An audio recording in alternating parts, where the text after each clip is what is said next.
Well, thank you all for coming out again.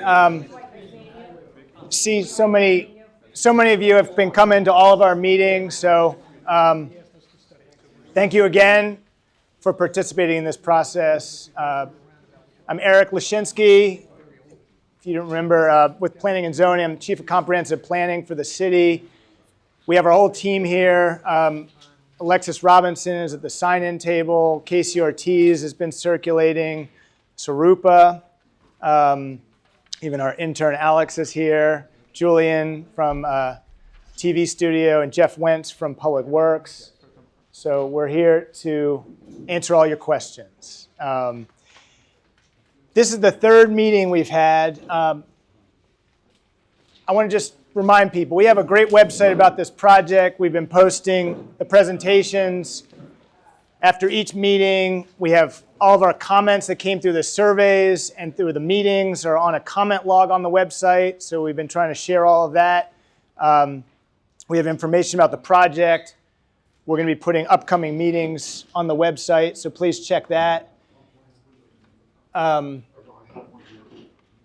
This was the first meeting. Many of you were there at Tyler Heights. Great turnout. We met a lot of you for the first time, and you helped us understand the neighborhood and continue to inform this project. Second meeting, just next door. Another great turnout. So thank you again.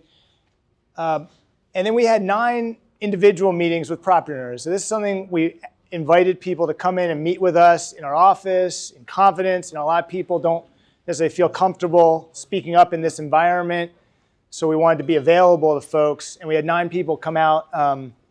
And that was eye-opening, learning about their situations and what they're hoping to see in the neighborhood and their vision for the neighborhood. So thank you to those folks who came to meet with us. This is a reminder of the way we want to conduct the meeting. I know the last one was very fluid, and there was a lot of debate going on. We want to be a little more civil this time, or at least we're going to try. We want to raise our hands. We're going to schedule more breaks in the presentation to take questions. We're not going to just wait till the end and ask you all to be that patient. We want to have questions along the way. Casey is at the sign-in. Hopefully you got a question sheet. If you don't feel comfortable raising your hand, you can just submit your question to one of our staff, and we can read it out. And I'm confident we'll have time to get everybody's questions in. So the basic agenda is pretty straightforward, like the last one. We want to do this presentation. It'll take a little longer because we're going to work in the questions along the way. All of these sheets are kind of the key things in the presentation. This is a little bit more of the detail that I know many of you were waiting for at the last presentation about what we're recommending. And again, we're staff. Our job is to make recommendations to the city council, who then has to decide whether to act on those recommendations. Our job is to analyze and meet with residents and understand what people's perspectives are and whether there's something we can do here to improve the neighborhood. And then we give that to city council and they act on it. So anything that we hear tonight is worthwhile and can help improve this project. This is the project site again, as you all know. I think many of you. Can I ask how many people are here for the first time, have not been to a meeting? Okay. Thank you for coming. I know we did a little bit more of a push on Garden Gate Lane and Roselawn, so maybe some of you from there. And that was a gentleman had said, you should promote this more over there, so we did. I think just for those who may be new to the project, this first section of the presentation is going to give some background about why we're here and where this project came from. But basically, we've been hearing for years that the streetscape needs improvement. It's dangerous, it's hazardous, people don't feel safe, there's crashes. Something needs to be done. There have been some studies. We have some recommendations already. We wanted to revisit those. At the same time, the city adopted a comprehensive plan last summer. We do that every 10 years or thereabout. And that basically has a lot of goals for what we would like to achieve as a city. It assesses our challenges and opportunities. Housing is a major challenge in the city today. I think most of you probably know somebody who's either been forced out of the city, can't afford to move here, family member would like to live nearby, can't afford to. It's one of our top 3 issues in the city today. And we have situations in the neighborhood today, and frankly, this has come out through meeting with property owners where we have vacant units that can't be rented because they don't meet our zoning code. It's hard to believe, but we have a very rigid zoning code along Tyler Avenue that doesn't allow for a lot, and that's part of why we're here too. So we identified an area that really covers the Tyler Avenue corridor from Forest Drive to Bay Ridge Avenue. That's the area that we identified as most dangerous as a roadway, but also where you have these large lots that have a lot of undeveloped land, and we have property owners who have been asking for some more flexibility to do things on those. And so that's how that boundary came about. We know the neighborhood is close to a lot of things. That's why probably one of the reasons why you like living there. It's close to the parks, to schools, to conveniences, to major roadways. And so it's a great place to live. We know the neighborhood has changed over time. I mean, we looked at the historical photos from 1930. So like over the last century, we've gone from farmland to the neighborhood we have today. And it's going to continue changing whether we do any planning or not. I think the city will continue to develop in different ways, and as planners, we try to guide it in the right way, listen to folks, and make sure we can be a little bit preemptive and try to anticipate things. That's what planning is all about. But some of this you've seen before. I'm kind of just going through some of the images that set the context here. We shared this image towards the end of the last presentation. It's an image from a different project, but we felt that it really captures the vision we're trying to create for Tyler Avenue. If there is any change at all, we want it to look like this. We want it to be in keeping with the neighborhood today, the quality of the houses, the character. We're not trying to change that. We're trying to fill in empty spaces in a way that's sensible and can enhance the neighborhood. So this image captured that for us.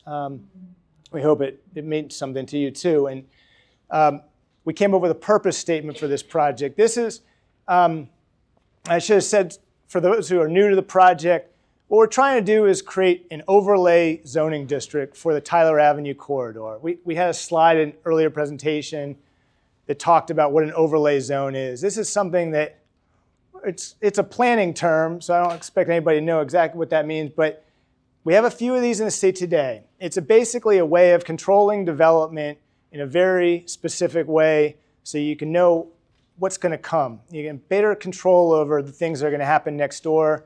There's 2 of these overlay zones in Eastport today, and they're mostly around historic preservation and trying to keep the sort of Eastport character in place.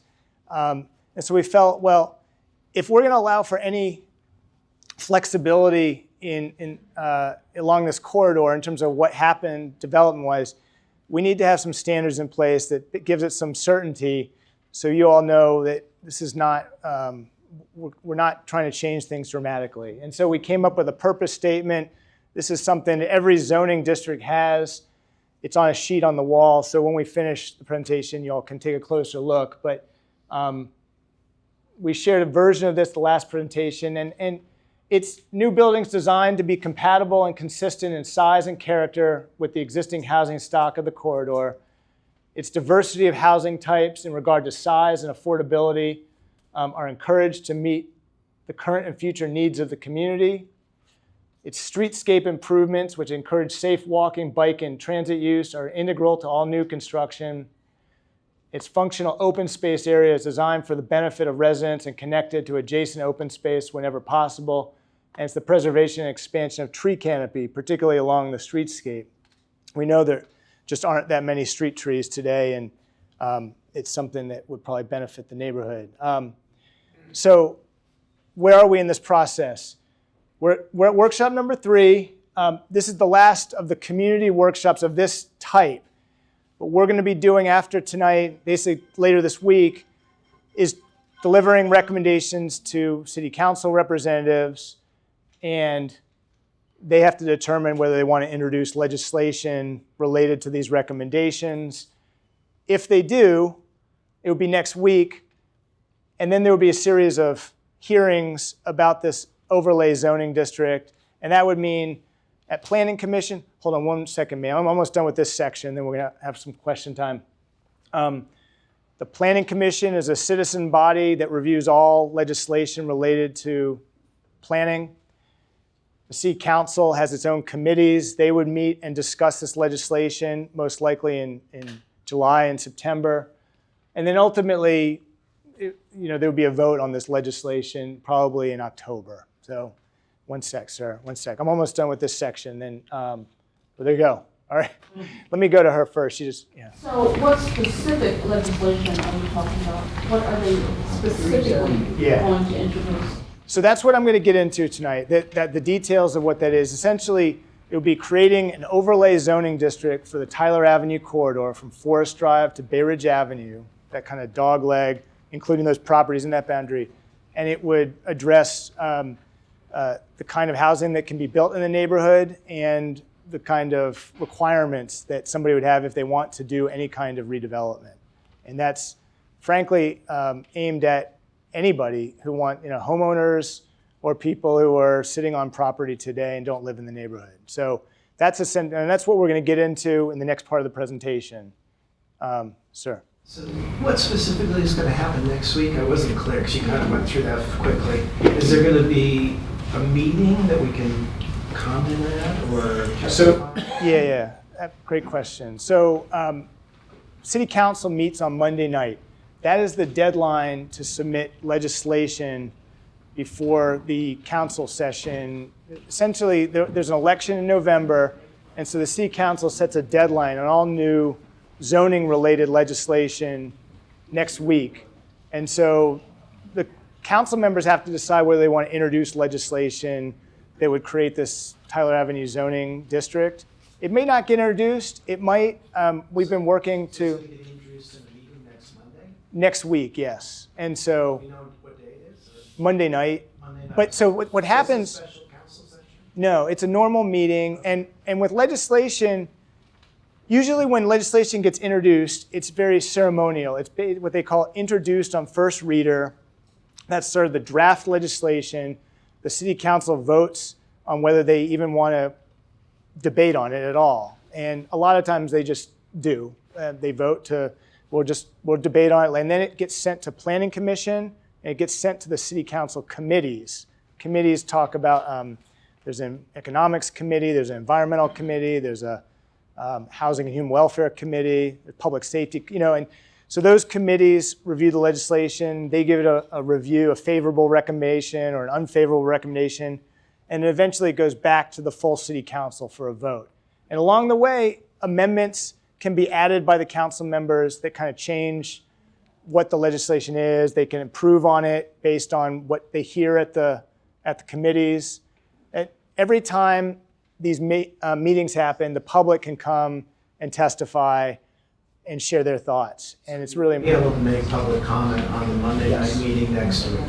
Yes. You could come and testify. You could come just in the normal public comment period at the beginning. Okay.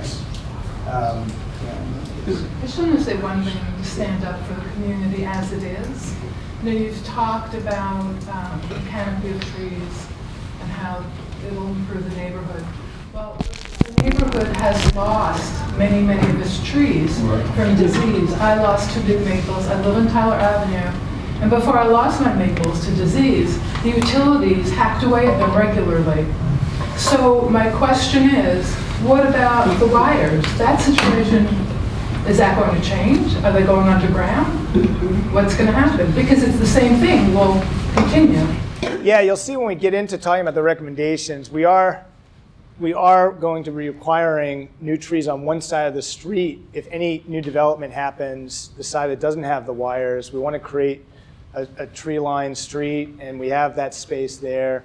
There are requirements for tree planting on the property overall, but I mean, it's a legitimate concern. I mean, I think we're trying to do things that will incentivize people to add more trees and take care of them, but and we actually are investing in our tree program as a city, so I think we'll have more resources to help the neighborhood, you know, from the city side too. But Just to add on to that Yeah. comment, I just bought a house on Tyler Avenue, and the insurance company did not want to insure it because the tree that's in front of the house was too close to the house. It's grown exponentially. So I had to say, I'm going to take it down. Now, I did not know I needed a permit because I just got here. So I'm going to be caught between some kind of rock and a hard place in a few weeks, because the insurance company won't insure the house if I don't take it down, and if the city doesn't let me take it down, I'm going to have a problem. you should not need a permit if the permits are typically only needed if it's close to the street. If it's, yeah. Yes, you do. It's right at the sidewalk. Okay, yeah. Well, if it's a threat to your house, that's generally good grounds to be able to remove the tree. I mean, that's the, But I'm just saying, as you talk about adding trees, it comes with another issue. sure. The insurance company saying it has to be planted at a certain distance. That's all I'm suggesting. Gotcha. Sir. Yeah, I'm concerned about this legislation that's being introduced. Shouldn't we have something to say about that? Well, that's what we're here. Everything that we're going to share today is what's in that legislation. So the details, and that's, I mean, these are supposed to be like general questions. I want to get into the details, but yeah, you're absolutely right. I want time to share what the details are. A lot of them are consistent with what we saw last time, but ma'am. Yes, I have a question. This whole project was supposedly brought by our our ward person, Dewan. He's still right here? And if he is so interested in having this happen, he hasn't been to the last week. He was at one meeting out of two. Half of them. Half of a meeting, and to my knowledge, he has not spoken to anybody in the ward about whether or not they would welcome this project at all. And if he is the one who started it, shouldn't he be here to answer He'll be here some next Monday, questions? right? Next Monday. Yeah, yeah, he'll be at city council. Yes, but So in the yeah. meantime, No, yeah, you're right. I mean, would this have been started without his participation and saying, oh, take my ward and make it this new project? he Would did- it have happened? Would you have picked a different neighborhood? Or is it specifically because this neighborhood needs it? I would say the project came from both his recommendation and the fact that it was already on our radar as a neighborhood that needed some investment. Right, but are there other neighborhoods that are on your radar that need the same Plenty, yeah. change and Plenty. overlay? Plenty, yeah. But we just I'm happen just to be gonna the take- one that got the finger pointed. I'm going to take two more questions, and yes, sir. First of all, this project actually encompasses 3 wards, 6, 7, and 8. Okay? And so I know Rob Savage, Alderman of Ward 7, has heard a lot about his segment of Tyler Avenue. I should know because it's that area, and I'm in his ear all the time about it. I'm actually in Ward 8. When I am around Ross, I will complain, to him as well. So this isn't just about your little area. This is about the entirety of Tyler Avenue. Right. And there's lots of issues with it, not just in your area, but our area as well, the part that's between Hilltop and Bay Ridge. So yes, this is not just initiated by Dewan, but there's been other people who have been nagging their aldermans about doing something about this stretch of road. Now, maybe not to this extent, but we have been saying, hey, look, this needs to be looked at. My concern is going back to that slide where you had the 9 private meetings. Now, here's my concern. You previously said something around, 30% rental properties? 40%. 40% rental properties, that means 40%, like those properties are owned by people who do not live in the neighborhood. My concern is how many of those not in personal meetings were those people who own property but don't live in the neighborhood? Second of all, I don't think those people should have a say in anything that happens in this project. I know that's super controversial, but if you don't live in the neighborhood, if you're a landlord, you don't get a say. You only get a say and a voice if you actually live in the neighborhood. If you're a landlord that owns property and you're trying to make money off of this, get out right now. Right now. This is our neighborhood. This is our neighborhood. It's not your investment. It's where we live. Well, I can tell you that we probably talked to maybe 2 people who are not living in the neighborhood who have genuine interest in improving the neighborhood. And I say that, candidly, and we have not met with anybody who came off as disrespectful to the neighborhood or in any kind of intent to do anything that would be out of character what we're talking about tonight. So I'm going to take one more question, then we're Before that question, so also on the door hanger you all got, the yard sign, the emails we send all the time that probably get really annoying, we advertise these meetings with all of you on the emails. So these are people that have been participating in the project and reached out to us to have a meeting. That's why he put it on the presentation. These are just people that live in the community or own property in the community that reached out to us. It could have been someone who lives there and they want us to make, like, slow down traffic or make a turn easier to get into their house. It could be as simple as that, or they just wanted to talk about the project one-on-one with us so that we could explain all the details, because it's probably a lot to have to go through this entire presentation. Why rush this through to October? Why can't we wait till after the election? Therefore, we can talk to people who are running as our representative to have them help us figure out what is best for us, because you're talking about people's property, their assets. This is a big issue. It's not just a 3-month issue or a 4-month issue. The gentleman is doing right now is not something that we want to do during this meeting.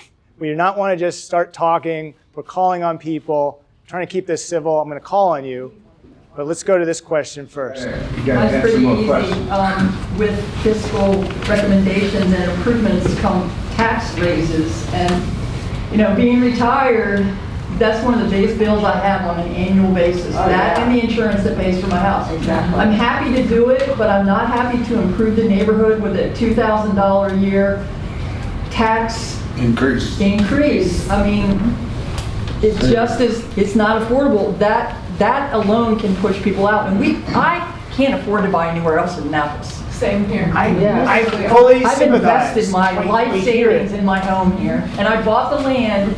I bought the house because it had the land. I love having space. I love having privacy, and I've got everything I need in my retirement. So the other way I get forced out, and some other people can speak to it, is raise the taxes to the point where we can't afford them. And so what promise do we have? I like improvement ideas. I like the idea, of making the place a little bit more beautiful, but I don't like it at a cost to me that I would have to worry about every year. Totally fair. So it's one of the most challenging things we deal with as planners. We cannot control the tax policy. We can't even control whether somebody chooses to develop their property per se.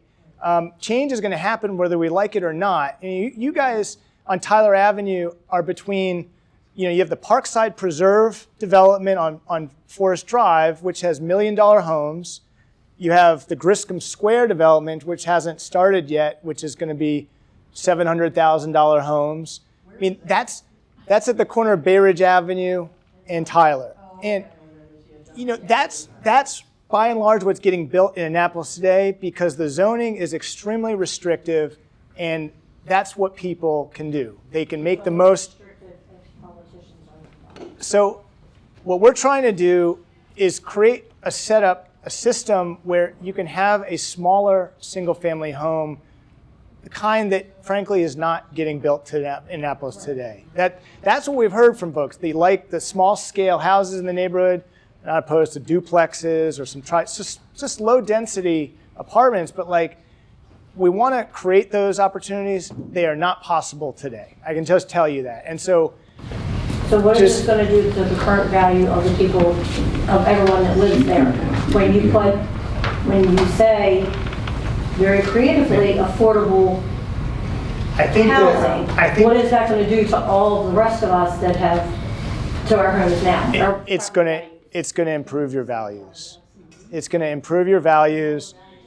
And with value, you may be paying more tax, but you have to make that determination. Would you rather not have your value increase, or would, I can't make the decision for you. But let me get into the recommendations. I think this is going to... Has been in Spanish in any of the meetings? Yeah, it has. So unfortunately, our translator from the mayor's office was here at the first meeting and the second meeting. She was available. She couldn't make it tonight. Casey is bilingual. He can help if people need translation. I should have asked at the beginning, but we also have everything translated on the website. But yeah, I mean, it's a challenge that we deal with in all of our outreach, and I think if we'd been able to have these meetings at Tyler Heights, we would have gotten a much more Spanish-speaking population, no question. So they have a very challenging schedule to get into. So let me just go over the streetscape. This stuff I think is pretty straightforward. It's not that different from what you saw at the last meeting. And this is actually mostly stuff that we can do outside of the zoning changes. It's stuff that we want to do right away, frankly. We have our existing street situation, no striping, narrow sidewalks, occasional parked cars that cause people to crash. You know the deal. Cause at 25. Cause an accident at 25 miles an hour. 25. I'm not placing blame, but No, I am. that's fair. It's fair. We want to do some immediate improvements. This is identical to what you saw at the last meeting. I just want to kind of reinforce that we have an opportunity with a relatively small budget to make the street much safer. And we've been working with Jeff Wentz. What's your timeline? The next 6 months, basically. Before the end of the year, do you think that's realistic, Jeff? Or Depends upon when we can get the striping contract on board. Right.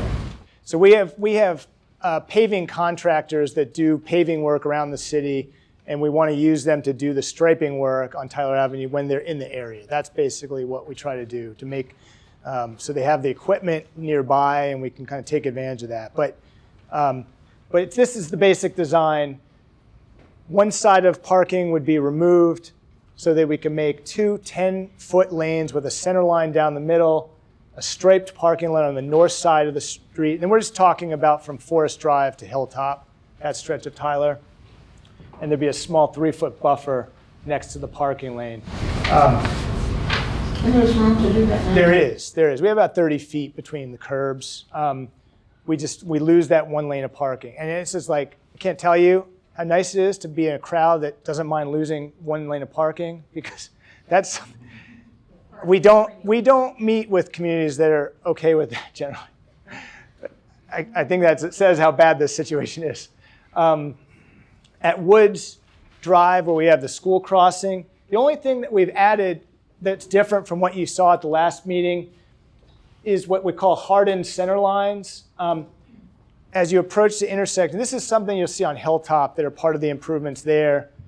Near Gemini, I think, is one location where it's basically a raised surface at the center line, and it forces people to make a better turn. They don't cut that turn, which becomes a hazard to pedestrians. So they do a nice rounded turn.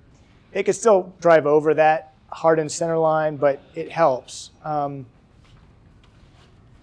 This is hard to see, but it shows that at the other intersections at Summerfield and Janwall, we're also going to do that hardened center line. And we're actually studying the intersection at Hilltop and Tyler separately. for ways to improve that. That's a separate intersection study that Jeff's team is looking at. So we think these improvements are going to make a dramatic difference. I know people are interested in seeing a speed camera. We're not opposed to that, but we want to see if these improvements make a difference first, and if they don't, then that would be the next thing we do. So the roundabout is that green circle? Well, it's not necessarily going to be a roundabout. We just kind of wanted to highlight it to show that that's a location. But we are looking at, I mean, that might be one of the options. We're going to look at a roundabout and see if that's feasible. That's one of the things we would look at that location. I see you're into that idea. Yeah, so we're going to study it. We're going to study it. Stop signs at those intersections. So we talked about the stop signs. I mean, white stripes are real cute, but you can't, it does not stop. The research that, and Jeff can chime in if he needs to, but the research has shown that when you have an intersection where you have a lot of cars going in one direction, you know, Tyler has lots of movement north and south. Woods has very little volume of traffic. People are going to run that stop sign.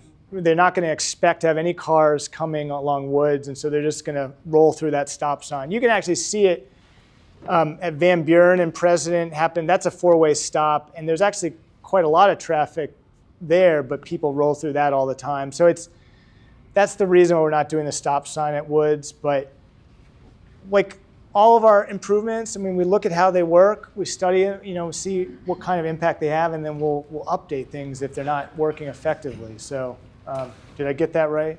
Yes. Okay. In the long term, what we'd like to do is increase the width of the street to create more generous sidewalks and planting strips, and have a shared use path on one side that has, you know, basically 5 feet in one direction, 5 feet in the other for biking or walking. Now, the question came up at the last meeting, like we talked about, you know, if a lot is developed, then, you know, we're going to ask for a public easement as part of their setback. I'm going to get into this in a second, but this is getting a little technical. I'm going to kind of explain what we're talking about here. So these gray boxes are houses. This is Tyler Avenue. It should have been labeled. The existing sidewalks, you can see a gray line here. It's just a 4-foot sidewalk inside the curb. What we're saying is, if somebody redevelops their property, does a major project, we want to require a 10-foot public easement. They're already required to do 25-foot setback from the public right-of-way. And that's usually a front yard, something like that. What we want to do to improve the street is say, well, you're going to redevelop your property. We want a better street in return, and you know, we want you to invest in this location this way. Within that additional public easement, we would ultimately do a planting strip and a wider sidewalk on one side, and then this shared use path on the other. We're probably not going to be doing that lot by lot. You know, I know there was some concern at the last meeting about, well, so my neighbor redevelops their property and they have to do this new treatment of, you know, planting strip and sidewalk, and you end up with this kind of like jig-jag. That was a perfectly legitimate comment, and I think more realistically what's going to happen is the city will ultimately do that improvement along the streetscape once we have enough of that additional real estate to do it. It's probably not going to happen right away, but we think there's an opportunity for people to contribute to that. If you have property, if you live on Tyler and you want to see a nicer streetscape, and you could see the value in having space for planting and moving the sidewalk away from the curb, you could basically dedicate some of your frontage to that, and the city will start to piece together this corridor. That's basically how this stuff happens, you know. I'm almost done with this section. And then think, yeah, here we go. Perfect timing. Go for it. If you can go back to the slide. Okay. If you don't mind. You had made this statement that the city can get additional real estate. What does that mean? So typically, Anybody here live on Barbud Lane?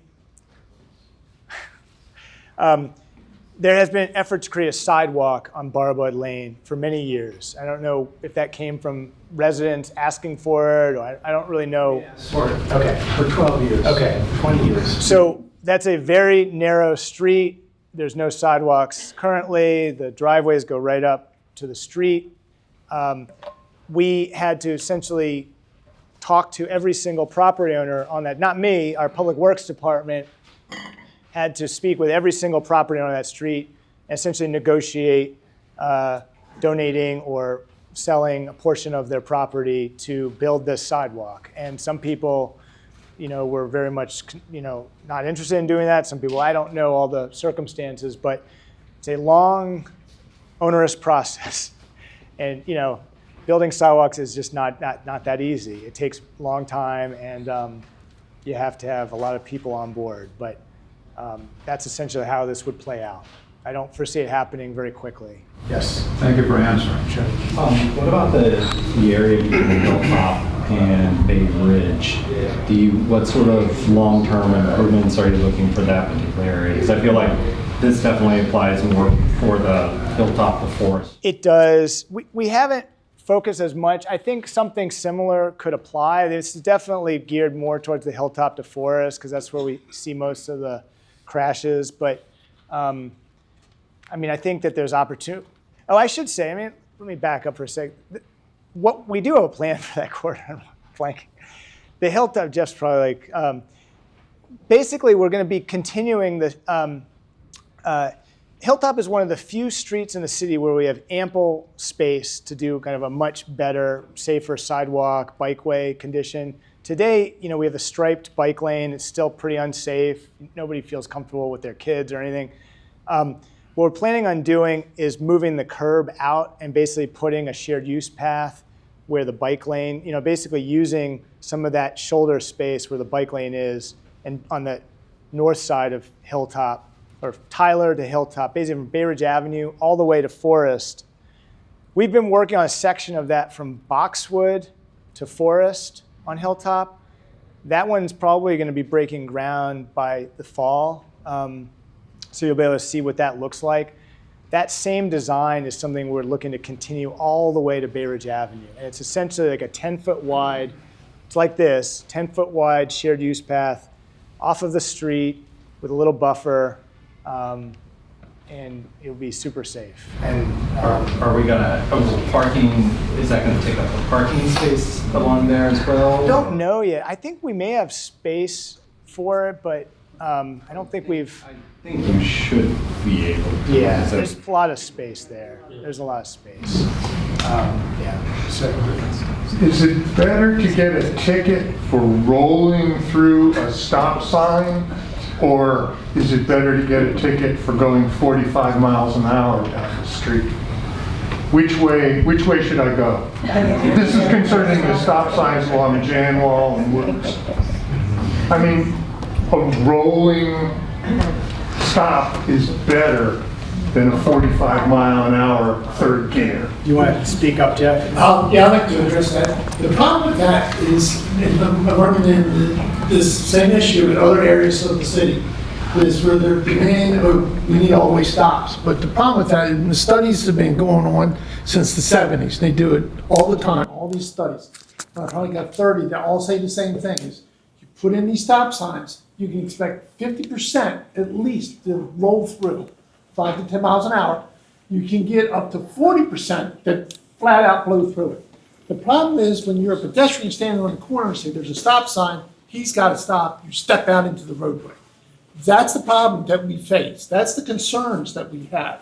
We don't want to put in an unwarranted stop sign thinking it's going to traffic calm. Well, what about an unwarranted speed sign? If you don't pay attention to a speed sign, it's the same thing. Yeah. Well, we're gonna do the improvements that we've identified here, and if they're still not doing the trick, then yeah. I think this is I feel like this is gonna make a big difference. Yes, sir. One more. Yeah. What data do you have, or what data is available?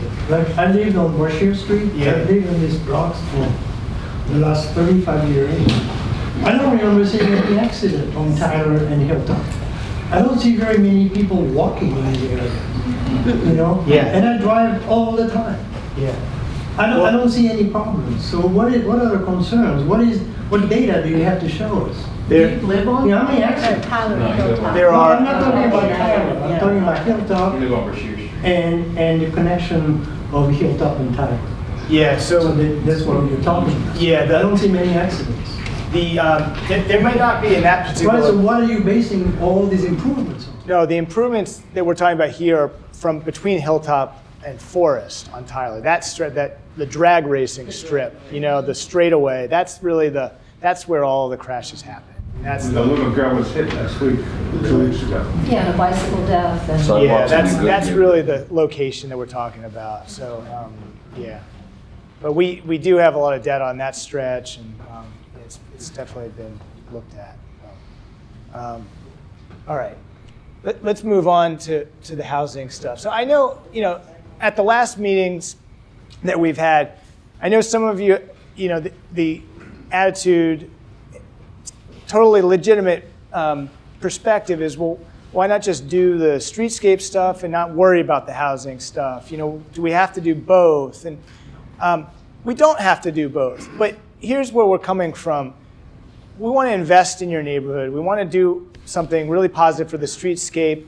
We have larger issues afoot in the neighborhood, in the city, where we have people packing into houses that aren't designed for families of that size. You've probably seen lots of cars parked everywhere. You know, it's like we clearly have a housing problem in the city. We have opportunities to improve on that if we can do it right and find the right balance. And you know, again, we're not talking about changing our neighborhood in a way that will disfigure it. We showed these images at the first meeting 2 months ago as examples of the kind of things that would mesh in your neighborhood that are all basically the size of a single family house, but they're not all single family. So you have a duplex in the upper left. This is actually has 6 apartments over by Maryland Hall.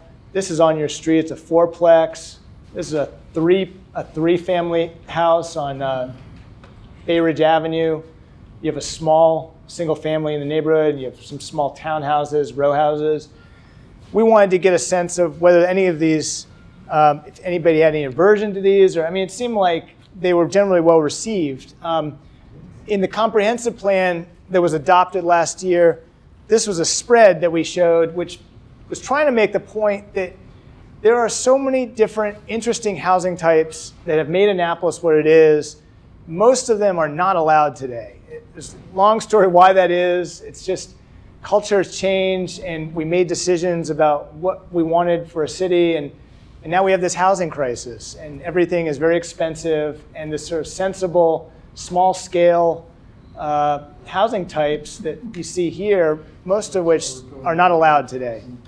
And so if we could allow for this type of stuff, I think we'd allow for greater affordability and really kind of fill in the neighborhood, and you know. That is won't be cheaper, it'll be more expensive. Yeah, definitely. Everyone knows that. So There'll be more density, but they'll be very expensive. they might not be cheap, but I tell you what you could build today is going to be really expensive, and that's a large single-family house on a very large lot. And so what we try to do is say, and we're getting into the details of the zoning here. I'm going to explain what this means. So today, most of the Tyler Avenue corridor is in the R2 zoning district. It's a low-density, single-family home zoning. It basically means all you could build is a single-family home on a large lot.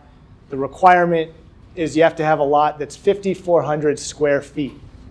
So it's pretty limiting. And last presentation, I showed kind of what you could do with that lot. You can build what's called an accessory dwelling unit behind your house that could be a rental, but you have to live in the front house. You can't be a landlord and live somewhere else and rent both out. That's not allowed. So what we're saying here, what? I just asked that question as I was buying my house, and they said absolutely no structures on the property. And I have a whole backyard that could be used as a garage with an income suite. You can do that. You can do that. Well, tell somebody in permitting, because they told me no. Okay, we should talk after this meeting. I'll help you out. But what we're trying to do here is say, okay, to provide some opportunities to build smaller single-family homes like the kind that exists in the neighborhood, we need to allow people to build on smaller lots. So let's say if you have 2,700 square feet, you should be allowed to build a single-family detached house. That's one of the recommendations. You could also build a single-family attached house. That's essentially a townhouse. It's basically, the kind you see all over Annapolis. If you have 5,400 square feet, you could do a duplex. You could do a single-family, or you could do a duplex. All I'm showing here is two types of duplexes. You either have apartments stacked one on top or side by side. You see the side by side all over Annapolis. There's some in your neighborhood today, just one story side by side duplexes. If you have 10,800 square feet, now that's like a quarter of an acre, more or less. You could do a triplex, or you could do a fourplex. And again, we're showing this is essentially the same footprint as a single-family home. It just has a few more units. You'd have to have parking on your lot. It's not going to get pushed onto the street, so that's also a requirement. We're not trying to add to that dilemma that is in your neighborhood today. And then finally, cottage court. Now this is something that there's a few examples of this today in Annapolis. Bethany Court, just around the corner on Bay Ridge, is sort of one example of that. Where you have they have a few different townhouses around a shared green space in the middle. It could be small single-family homes around a shared space. There's an image of it there on the wall. But this is a type of housing that a lot of places around the country are trying to do. And it's very challenging with our zoning. And we wanted to encourage this to happen on some of these larger lots, build sort of tiny homes with shared open space, and really try to create that kind of environment. Excuse me. Yeah. Is that our existing code, or this is No, this is what we're recommending. But let me get through just a few more slides, and then we'll open it up. The allowable height that we're recommending is going to be no different than what's allowed today. 2.5 stories up to 35 feet. That's exactly what you're allowed to do in the R2 zoning district or the R3. Those, the duplexes on Conley Drive and Primrose, kind of near Hilltop, those are that's the R3 zoning district. It's a little bit more permissive. It allows for attached houses or duplexes, but they both the R2 and the R3, this is their current height limit. No interest in changing that. The width of the lot today is regulated in our zoning code, and generally across all of our residential zoning districts, you have to have a 50-foot wide lot to do anything. That's kind of like the standard width. We know there's a great variety of lot widths in your neighborhood. A lot of them are more than 50 foot wide or around that, but some are more narrow. You have some really interesting situations where you have a driveway leading to a back house. Or what we want to say is you only need 30 feet to do a single family detached house, so you could have a narrower house on a narrower lot. Now, 16 feet for a single family attached house. There are many examples of that in Annapolis today, and that's actually pretty common for a small row home. We want to require 40 feet lot width for a duplex, triplex, or fourplex. And then for this cottage court, we're asking for a 75-foot wide lot, so that you can imagine you might have two homes in front and a pathway down the middle leading to a courtyard. Obviously all of these would have to have driveway access and parking area, but this is one change. I'm almost done with this section. Okay, we'll go back to it. Required setbacks. So I'm kind of going through, these are the standard things that are regulated in our zoning code. These are the things that really regulate what kind of development happens. And so we're sort of tweaking them in certain ways to make it a little bit easier on folks and to get different outcomes. So 25-foot setback in the front of your house, that's pretty standard. That's your like front yard, setback from the sidewalk or the curb. That's not changing.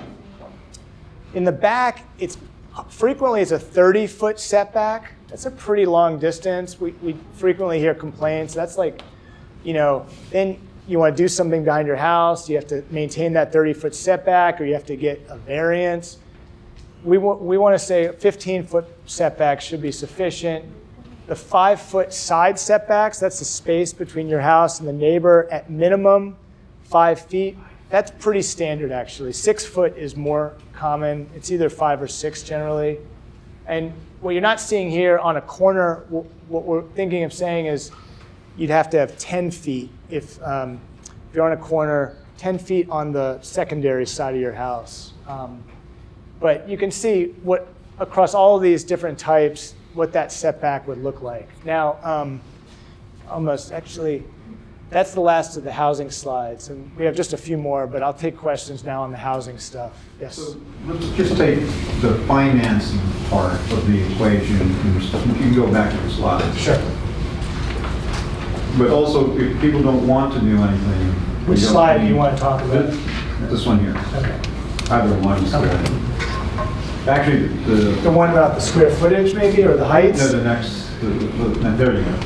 There you go, right there. Okay. So if you're looking at your existing property, right, and you say, well, I'm going to knock my house down now, I'm going to put in a cottage court, and I'll live in one of the cottage courts, right? So you're going to have construction costs. You're going to have to knock your house down. That's about 30 grand. How much would you estimate each of these units would cost to build in a cottage court, fourplex, the pretty family, multi-family? You have a pretty good idea. I'm not really confident in my numbers, to be honest with you. I can tell you that these houses are getting less expensive because a lot of them, particularly the smaller homes, are being they're being done in a modular way. So this is kind of an example we highlighted in the comprehensive plan. Smithsonian has an environmental center in Edgewater. I don't know if anybody's been out there. It's called CERC.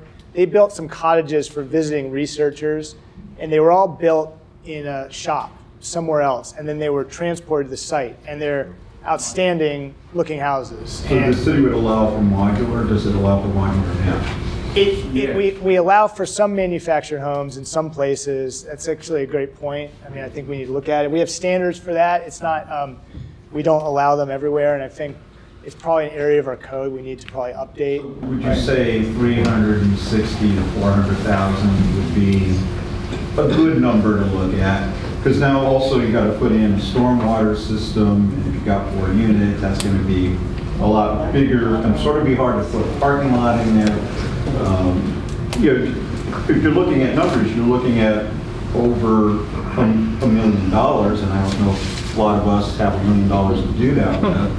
But that's just saying somebody else, though, they buy your property, and that's what they want to do. Is that going to be the limits, or you're going to then later say, oh, well, no, you can build much more apartments and those types of things where we're going to put in 30, 40 families in a short period? Or are these going to remain, the most you can do is 4 houses in your particular unit? So the cottage court, we're showing 4 here. It could go, basically you have to, there are standards for how much space, you have to have 16,000 square feet that you can get that. Yeah, that's the minimum. So then that would require multiple. But the other thing I'm going to get to in the next section is you do have to preserve open space. There's an open space preservation requirement of 40%, and there's a sheet on that. I'm going to get to it.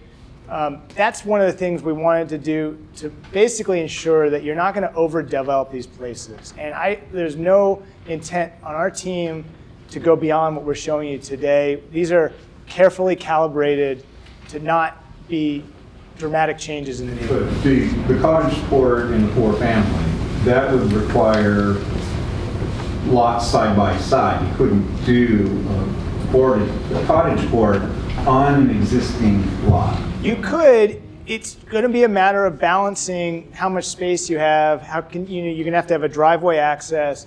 Some of it's going to be very tricky on some of these lots. There's no question. But if you put in the storm management system and the parking and the open space, it would appear to me, based on calculations and based upon the current size of the lots, that you would need multiple lots for that. So you'd have to have somebody buy. He probably would have to combine lots to do it right. But yes, ma'am. Okay. If this is called the improvement for the neighborhood, for where we actually live right now, what is to stop, and you're talking about we need more affordable housing. Okay, somebody sells 2 lots to a developer and they build a cottage court with very fancy little cottage cute things and rent them out, which is not being addressed at all. There's nothing, you're talking about creating affordable housing, but there's nothing in the legislation that is saying when this lot gets changed and when this is being rezoned. Along with that, that means you have to put in some affordable housing. You're saying this is all of a sudden affordable housing for Annapolis. It's affordable housing now. Correct. No, I agree. There's no attachment to stop this from some developer coming in and putting $750,000 little cottages. Because we're such a good neighborhood and we're so close to everything. Right. So this is not anything to do with improving life for people who actually live there now. No. We have not asked for it, and as far as I can tell, nobody wants it. Some people are definitely asking for it. So we wouldn't be here if some of your neighbors weren't asking for it. We've heard from people who frankly want to build a home for somebody in their family. The costs of running the utilities behind their lot are very expensive, and they don't want to just put one house in. They want to make a duplex or something like that. That's some of what we've heard. I mean, you're not. No, it's exactly the same. We don't discriminate on who's going to do what. Like we don't say like, how long have you lived here? Like, I mean, we as planners have to look open-mindedly at. We want to definitely defer to the people who live here today and listen to you all. Which is why you dismissed the lady who's worried about the property taxes who may lose her house. That was my sympathies. Sir, you're planning devastation for her. Let's go question by question. Any more questions here, sir? Eric, am I correct in my understanding, and I need you to confirm this so that we're all speaking from the same context. The staff is not recommending upzoning of this base zone, right? The staff is recommending an overlay district that maintains the existing base zone of R2. And within this overlay district, the staff is recommending certain changes, certain design standards to allow for opportunities for improvements of property, whether that's outside developer coming in or whether it's a current homeowner wanting to upgrade their property. Increase the taxes. That's right. Perhaps. But a developer is going to cause our property to go down. I think it's important for us to understand that the staff is not recommending an upzone. We're not recommending upzoning. Because that is a significant difference in how we need to look at this. We're recommending things that we think will lead to housing options that frankly don't exist in the city today that would, while we cannot guarantee the price point that they will be on the market, there's a much greater chance that they will be affordable to kind of middle income demographic. Right. As you mentioned at the beginning of your presentation, the city of Annapolis has several overlay districts, including, I assume you still have the MX district? We do. Okay, so that's a business overlay district. That is like the inner West Street corridor. That's right. Yeah. So I think it's important for us to understand as homeowners on this property, on this corridor, and I am a homeowner. Live here, live in a stretch between Hilltop and Bay Ridge. That the recommendations coming from the staff, if it's approved by the council, only affects this corridor and not any other R2 property. Right. That's absolutely correct. Okay. Yeah. So you don't live there, so you're not that concerned. Those of us that do. No, these folks are residents in the corridor. But So don't act like you don't. Hold on. You said from Hilltop, correct? These folks live, we have seen these folks at every meeting, they live in the corridor. My address, our address is 1116 Tyler Avenue. We are at the intersection. We are 3 properties down from the intersection of Hilltop and Tyler. We are definitely in this corridor. We've seen every accident And we that you have all have lived talked about. on that property. Every ambulance that comes through. We have lived on that property since 1986. All right. Let's go to the So next. just so you understand, My apologies, I didn't know, because I haven't seen you and I walk my dogs up and down. Hold on, ma'am, one second. Let me take this question in the back here. Yes, ma'am. That's you. Just want to walk my Just dog. real quick though, I think you made a good point. That's been my worry, to rezone from an R2 to an R4. Just you It's not double. happening. Okay, so that No, we're makes not me going feel a off. little bit better about the tax increase, because then it's my choice of what I want to do, right? Exactly, yes. So that was a very good point. That's all I want to say. That takes me from worrying about And- zone if I may to double, further triple, clarify. or quadruple the amount Right. of houses that can And- go in one given lot. and if I may further clarify, and please confirm this if I'm wrong, right or wrong, the recommendations that staff is making in regards to changes in the setbacks and in the amount of density per lot, right, only applies if you're redeveloping property. Yeah, that's right. That's Okay? right. It's not going to impact Nothing an changes. existing house, such as mine, Right. right, that has a 6-foot side yard setback and a 30-foot rear yard setback and a 25-foot front yard setback. If I choose not to do anything with that property, my property, the change, what you're recommending, what staff is recommending, is not germane. Yeah, that's absolutely right. Yeah. So that would be true for all of us Yes. who own property. Very good point. That's my worry. Yes, but. So this is not, the staff isn't being arbitrary here. The staff is simply making recommendations that will have to go through a public hearing. That's right. That's right. I mean, this could not go anywhere. This potentially could not go anywhere. I mean, that's fine. I mean, hold on. This woman had a question over here. Streetscape, though, I really do. I think that's great for that. Yeah, That would be- I think that so. would be outstanding. Between And I can say that, between Hilltop and Forest, yeah. ma'am. Last question, then we have to move on. I just had a question on one of the slides. You showed an empty lot. Uh-huh. Because there are a lot of derelict houses on Tyler Avenue. There's just a facade of a house. I don't know why they left that. But say on that lot, that owner could sell it potentially, and somebody could build a $1.5 million house there. Yes. And that would affect everybody's property That value. could happen tomorrow. Right, yeah, that's what I'm saying, it could happen. That's one of the only things that could happen with that lot. They could build a tiny house, or they could build a monster house. Right. They could build one house, and they could build a little granny flat on the back. That's what the zoning allows. Over what they do. Okay, so what is the difference between an overlay district? It allows you to upzone lot by lot. No. So the overlay is used when you want to control the development outcomes in a very specific area. So it's not affecting the rest of the city. So right now, your zoning districts, the R2 and the R3, those exist all over the city.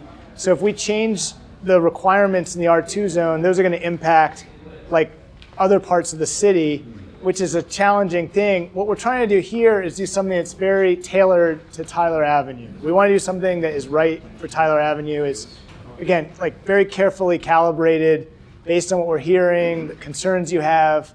We're just trying to do something, frankly, it's very modest, but it's a tweak. It's an incremental change. And it's very focused. Yes, but right now, if you wanted to have an ADU, an accessory dwelling on your property if you fit within why is that not possible now? That is possible. You could do that. You could do So that. you don't need to have it upzoned for that person to put No, that's their true. house for their relatives on their property. that's because true. they It's only could- 800 square foot maximum, and That's that's right. Right. was referencing a duplex. You can't put a duplex. You can't put a duplex there. Yes. But if you're talking about that's one of the reasons that you want to put the overlay on, is because somebody wants to put an ADU on for their family. They can already do that. So why do other lots have to be, why? So We it's, need the overlay. it's just, there's a variety of things that people want to do. It's not just provide an ADU for a family member, but the only ADU is a great solution to certain things, but it's still subordinate to the main building, to the main house, right? It's still just a little rental or another place for somebody to live in the back. We have a big homeownership concern in the city. We're not building like small starter homes anymore, so you can't sell an ADU to somebody to like build equity or that's one of the limitations with the ADU. So, well, let me finish. I just have a few more slides, and then we're really supposed to end in about 15 minutes, but I think we can go over. So, last piece of this zoning recommendation is the community open space. It's pretty short. This slide at Conley is kind of telling. It's like there's a picture of kids at play. There's really no dedicated play space besides the school today. You have a great little playground on Garden Gate. But at the first meeting, we showed some options of things that might complement the neighborhood. Now, it's hard to imagine where these types of open space ideas might go. But here's the thing. We want to require, if somebody is going to redevelop a lot, we don't want them to just do the required setbacks. You put your front yard in, you put your backyard in. If you're going to do a few houses, you should have some really worthwhile open space that benefits the residents. And if you're combining lots, maybe there's an opportunity to do something that actually benefits the broader neighborhood, and you can create a park or something like that. We want to incentivize these types of things, and we want to really prioritize open space. And maybe this type of thing is just a play space for the people who live around it immediately, but even that would be a great benefit to residents in the neighborhood. And so just lastly, these are just some of the configurations that could be possible. They're up on the wall here. This is just a duplex on the street with a cottage granny flat behind. This is a fourplex, pretty modest, but would have 4 units inside. And then these are just cottage court configurations, cottages. Some of these are, duplex, but relatively small scale stuff. And some of them show alley access in the back, but that's going to be a more challenging thing in this neighborhood. So lastly, this is that image we showed at the beginning. We think it's something that speaks to the character we want to create or maintain on the street. And then we're going to be posting on the website. If legislation moves forward, and again, you can reach out to your alderpersons if you have support or concerns, but they have to decide whether legislation advances next week, and if it does, there'll be a series of hearings over the next several months, and we'll be putting those dates on the website, and so you can come and testify, and we're happy to guide people through that process. If we encourage everybody to participate in this process, that's our job. We want to see more people actively involved here. So that's the presentation. Go back to that last slide for a second. Yes. This urbanist architects, are they part of this, or did you just? No, that's just, I pulled it. They're not involved at all. Yeah, they're not involved. We haven't paid any consultants on this project, but they do a lot of work in this type of stuff. So. Okay. But they're not retained by us? No. Quick thing, if you have any comments or questions, you have a comment card. If we don't get to it, please feel free to leave it with Alexis at the back. We have a QR code on the website for a survey. If you know someone who wasn't here and they want us to read our presentations, which are all there already, and you want them to give a comment to us, we have a survey on the website where we're taking comments, and we have a comment log that's public too if you want to see what other people have said as well. But still, I wanted to answer about the legislation. Is it to just create an overlay neighborhood? What exactly is it? It would be to create this overlay district in our city's zoning code with these specific requirements that the types of housing that's allowed, the single family attached, a duplex, triplex, or fourplex, based on the lot size that you have available. It's the lot width. Basically, these parameters that I went through, those are all in the would be in the legislation. We've kind of been drafting it in hopes that it goes somewhere, candidly. I mean, we kind of had to work in parallel, but it is up to the council members. Say that again? There's no provision to change No provision to require any changes to existing properties, and full stop. Now, correct me if I'm wrong, the planning commission and council members can make changes to your recommendations. They can, yes. Yep. Yeah, the legislation typically does go through changes as it kind of goes through these different hearings. Amendments get added and it gets tweaked here and there. On the experience on putting these, what we would call more dense housing on existing lots or adjoining lots, what's the experience of the people who are actually doing the developing or the buildings? If they retain residency on the property, or do these really become vehicles of investment and they turn into rentals? We've been putting some deference on, we know from talking to you all, several meetings now, there are many people who have no intention of leaving the neighborhood, which is great.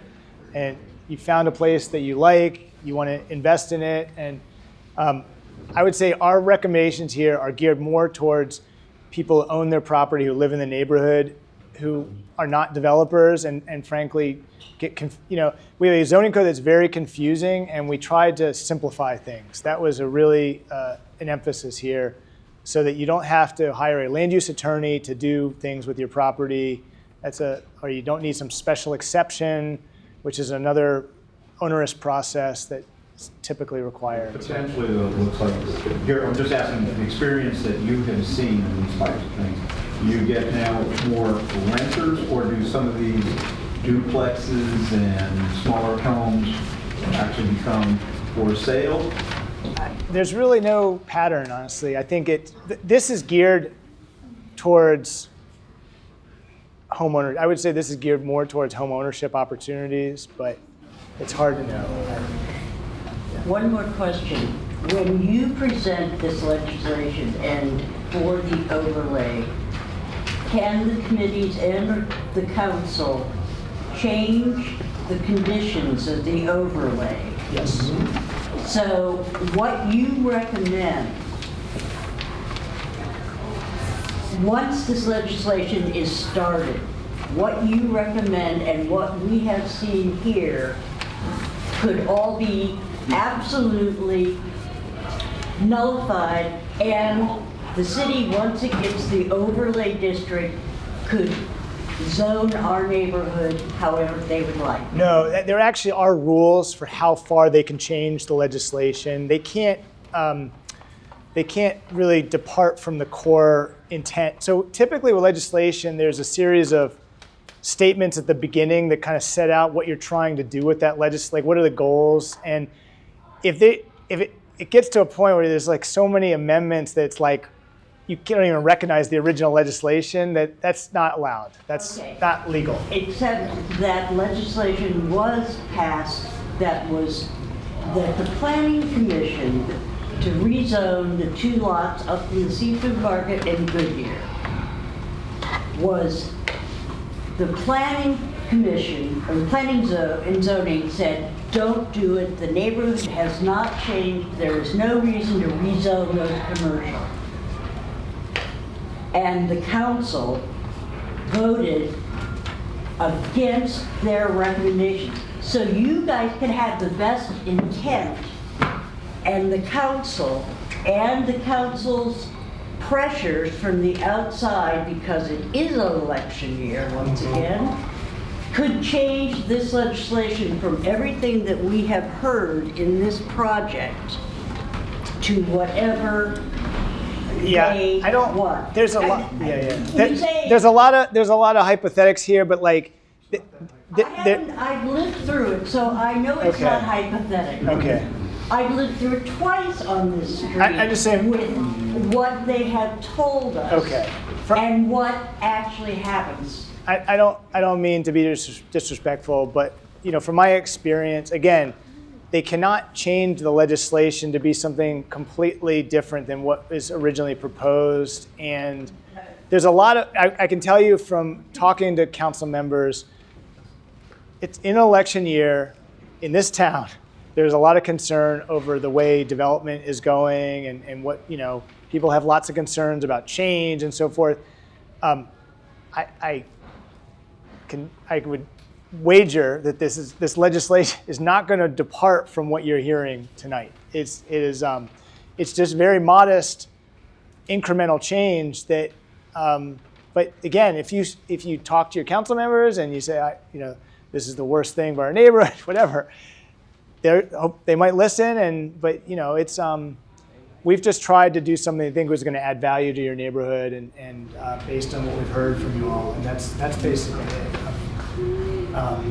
Will we have a final glance at the vote? Yeah. I mean, we can be a part of it, but at the same time, there's a slight feeling of a little underhanded here. That you're making me feel better today, but like she's saying, we can be involved in those meetings, and then here we are, everybody's trying to rush this through before the election. We don't care about the election, honestly. We would like to bring it to, who's coming in running for mayor, but will we have a final?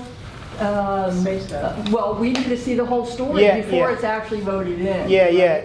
We'll post the legislation. If it advances as legislation, we'll put it on the website, and you'll be able to see it there. And again, we'll be sharing all the meeting opportunities where you could go in and testify. A lot of times you can just submit testimony online.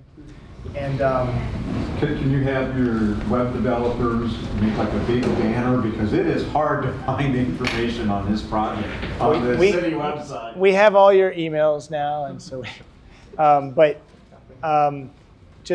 if you Google Tyler Avenue Complete Community, there's only one website for it. So. If you just Google Tyler Ave, it's the first thing that shows up on Google. Yeah. Trust us, we do it all the time. Dominating social media, Tyler. Well, I appreciate everybody coming out. I hope I've answered everybody's questions, and we'll stick around for a little bit longer if people have additional questions. But thanks again for being involved in this.